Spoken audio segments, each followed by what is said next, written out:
So, a lot of you guys have been asking me about training your fish.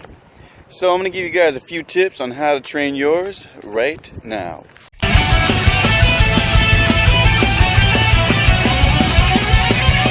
Let's catch 'em all with Catch 'em All Fishing with Zach Ketchum. Getting over to the pond, there's Ketchum girl in the relaxation station. All my babies getting all happy and go lucky. Here's a couple pieces of meat from our tilapia excursion / snakehead adventure when we were bow fishing the other day. I think I left my plate. I gotta go back inside and get it. Hold on. Alright guys, we're back. Got my plate. So, what you need live things to feed your aggressive predatory fish. That's how you can feed the dead stuff to them. First you need to get some like a live fish or a live animal of some sort. I like lizards because they're a topwater bite. Like for Shamu, the beastie monster that she is. Where are you? Hey, right when I need you. See, she'll follow me around the pond now. She's used to me. She'll come this way. She'll come that way. That's my baby, 6 pounds. Oof, I love you. But to get that aggressive response that you're looking for, you need to get something alive.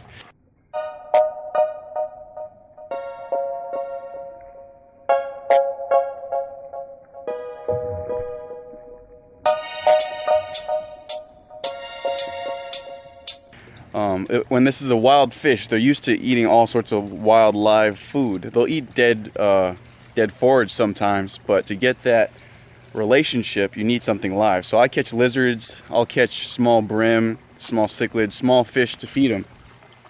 And then I'll transition to the dead bait, and it'll be a toss. All right, catch 'em, girl. Show us the tilapia piece. This is fresh tilapia we shot with our bow in our bow fishing episodes. Now, 6 inches off the water, we're going to feed Shamu. 6 inches, dangle it.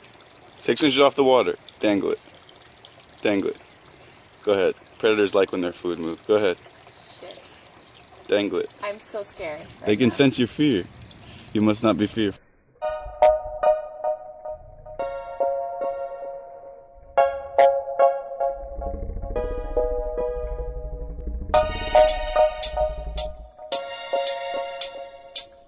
Make it look real.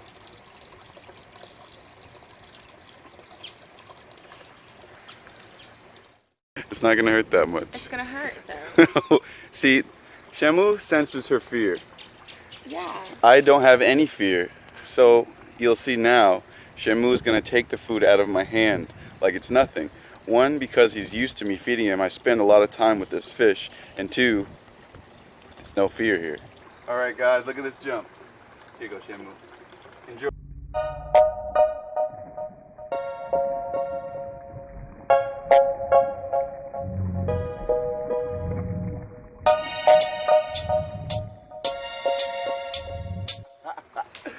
That's what I'm talking about, baby. Okay, now that she saw me feed him, put the food in the water because, yeah, just barely.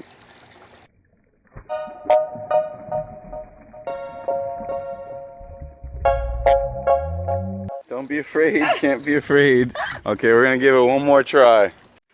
All right, this is try number 3. Don't let go of the food. Don't let go. Go ahead. Put it in the water.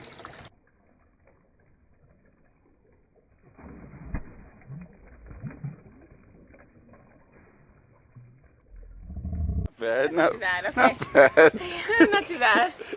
Now Shamu is full. They have that bond of trust. They're used to being fed by human beings. So that's what you have to get here. That's what we're trying to achieve, that trust. When you get that trust factor, they're going to start eating just out of your hand like a little baby. A little baby. I always want the fish to see me doing it. So I might throw the food and then take a step back for the fish to eat it, so they can't see me right now. But when I'm initially putting the food into the water, I want that fish to associate me with food. Always see me dropping the food in. Go forth, 6 inches off the water.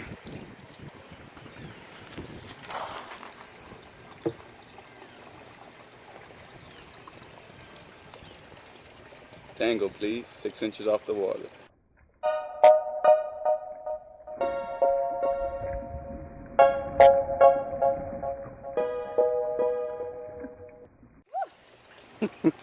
Not bad, No, not bad. not bad.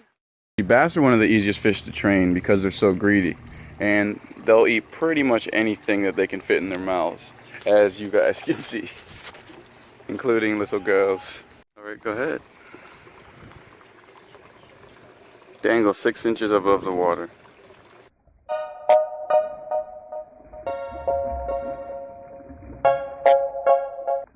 There you go, see?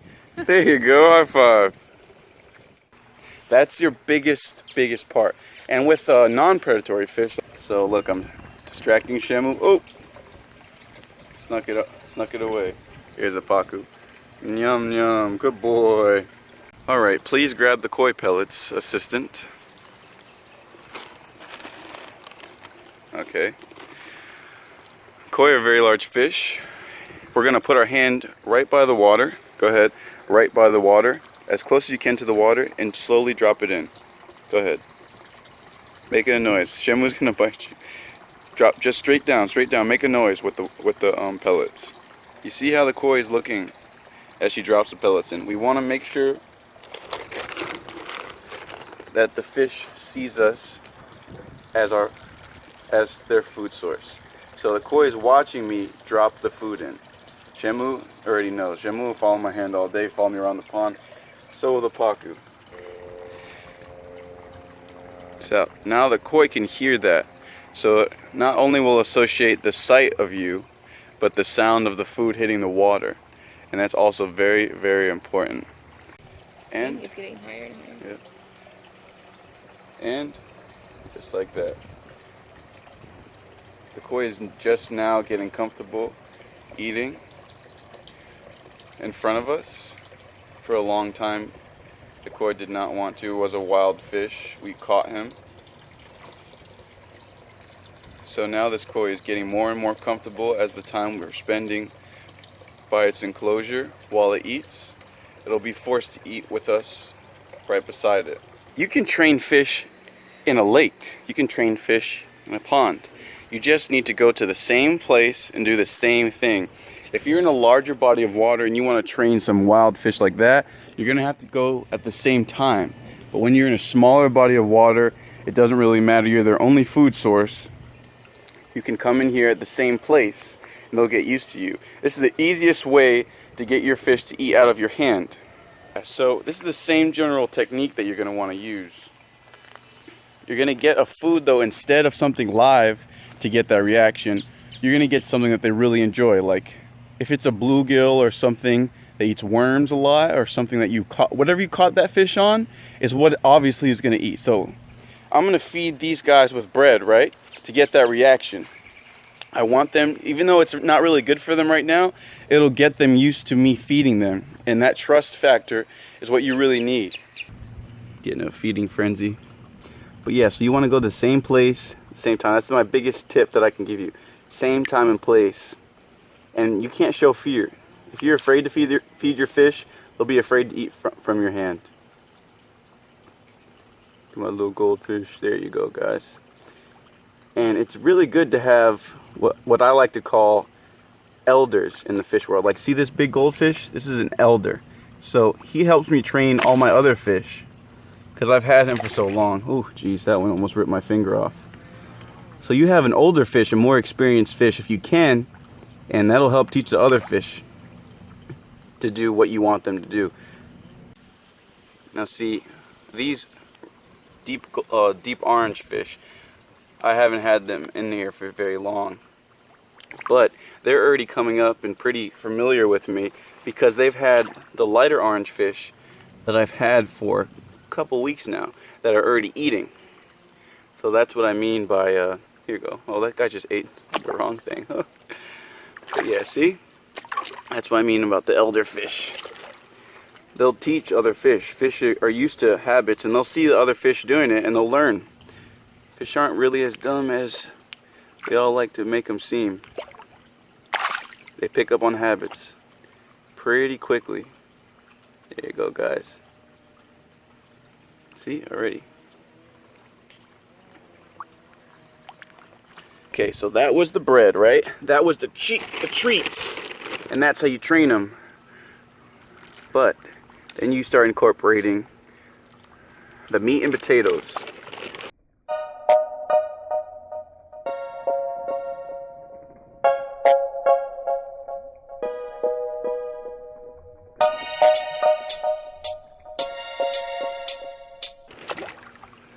But see, they're already comfortable with the bread. You know they want the bread. So that's how you train them. And then you start incorporating this and completely remove the bread. Completely remove it. Like, you can feed them as a treat if you want every once in a while, or if you want to get like a really cool reaction out of them for a video. But while you're trying to train your fish into eating pellets and other food like that, you want to completely remove any other source of food. So they have to eat this. And they'll get used to it. Alright guys, so there's a couple things we learned today. One, it's going to take some time. You need to get that relationship with your fish, and also day-to-day feeding, just going to take some time. 2, feed your fish in the same place at the same time, but more importantly, the same place. 3, make sure your fish recognizes your action to recognize you as its main food source and only food source, if possible. 4, have some fun with it and have no fear feeding your fish. They'll pick up on your body structure and they really won't like to eat and be afraid that you're going to attack them. It's just how fish are. Don't forget to feed your fish treats or live action live feeders if they don't want to eat your initial food source or you're beginning to train them. Alright guys, well, I hope you enjoyed all these tips and now you know how to train your fish. Thank you, Catch 'em Girl, for your assistance, and catch 'em all. Catch 'em all! Catch 'em all fishing, YouTube and Instagram. You like this song, right? That like and comment.